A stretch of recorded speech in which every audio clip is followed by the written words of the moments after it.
Salut tout le monde et bienvenue sur AstralJoe. Aujourd'hui on va parler du réducteur de focale. Réducteur de focale SVBony. Donc c'est celui-là qui s'adapte sur qui est fait pour la SVBony 503, donc que j'ai. Je vous montre à quoi ça ressemble. Voilà, donc c'est le SVBony le SV193, donc c'est un réducteur de focale donc de 0,8, mais pas que, donc c'est un réducteur et un aplanisseur, pardon, donc deux champs, parce que la lunette a un défaut, sans ça, quand on prend des photos de nébuleuses, galaxies, si on regarde bien sur les photos, sur l'extérieur du champ, on a les étoiles qui sont pas belles. Je vous montrerai en photo. Donc à la fin, je vous mettrai donc les photos avant d'avoir le réducteur et après. Et vous allez voir, ça change tout. Donc voilà. Donc celui-là, c'est comme j'ai dit le SVBony, il se compose comme ça. Hop là. Voilà.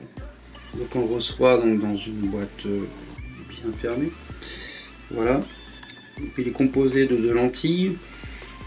Si on regarde les reflets quand on le reçoit, vous regardez s'il y a des reflets, c'est que c'est bien du verre qui a été traité. Voilà. Donc, bon, on a deux capuchons en silicone pour obstruer les trous, pour protéger. Alors on a une entrée, donc là on passe à une entrée en 2 pouces. Donc sur les SVBony, il faut enlever donc les 3 petites vis et enlever le réducteur qui fait passer en un pouce 25, là, un pouce 1 quart, je sais pas comment on dit. Donc ça, cette partie-là va dans le télescope. Et cette partie-là, donc elle a un filetage en M48. Voilà. Un filetage en M48. Et ici on a une bague qu'on peut enlever. Voilà.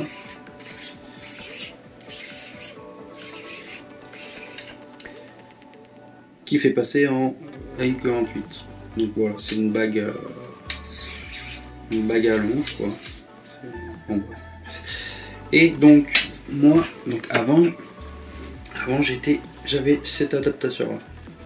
Donc là côté appareil photo, donc la Nikon, et là donc c'était la partie en 1 pouce 25. Donc, vous voyez bien la différence de grosseur, 2 pouces et 1 pouce 25, donc les tailles standards.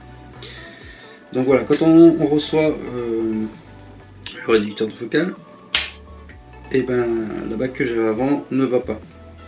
Donc j'ai dû recommander une bague comme ça, qui s'adapte donc sur le Nikon, mais avec un filetage en M48. Voilà, donc avec une plus grande ouverture. Donc l'avantage du réducteur de focale, donc déjà c'est qu'on passe donc le diamètre donc d'ouverture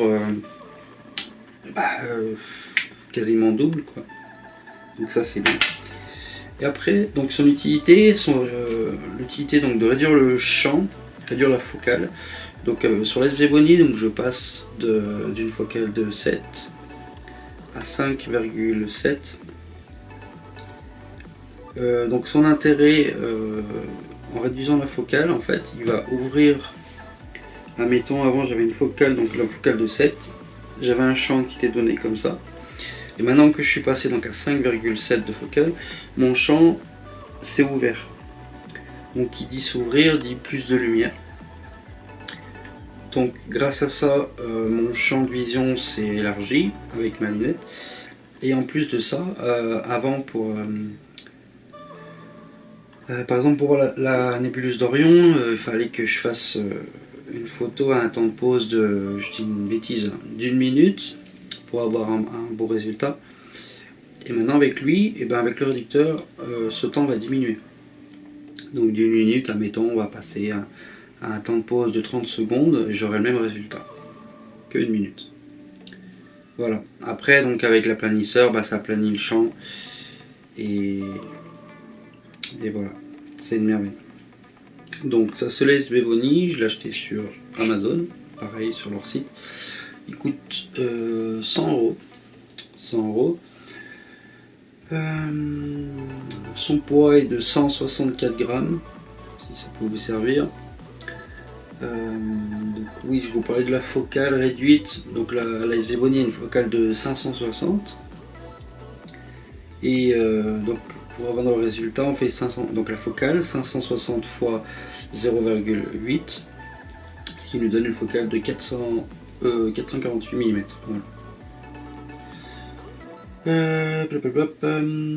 Voilà tout ce que je peux vous dire. Maintenant, écoutez, place aux photos.